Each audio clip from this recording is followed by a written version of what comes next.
All right, so Tom is paddling his canoe with a force of 20 newtons, and he's trying to go across a river, I think. Yep, from the south bank, and he steers the canoe at 90 degrees to the bank. So we've got this south bank. Then he's obviously going north, and he's going with a force of 20 newtons. What else is happening? 6 newtons acting east, so pushing him that way.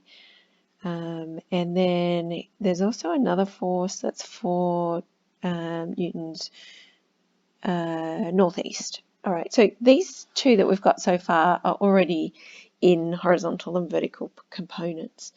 And then we have this other one, which is acting, if you think, here's the river here, oops.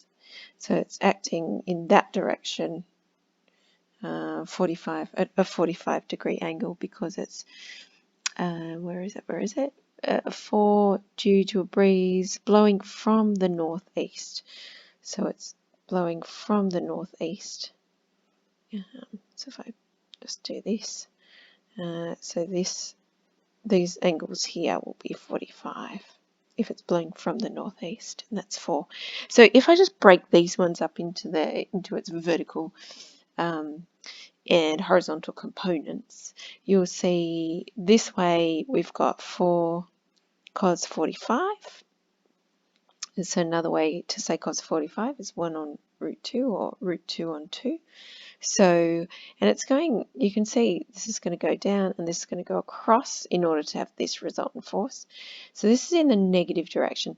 So when I look at the horizontal, you can see I'm going to have a 6 horizontally, 6 in to the right, minus, and this is for lots of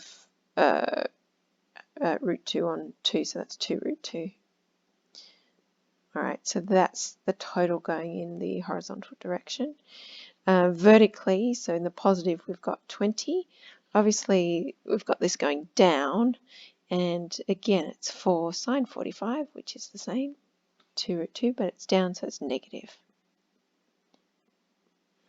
All right, so there's the force in our horizontal and vertical components.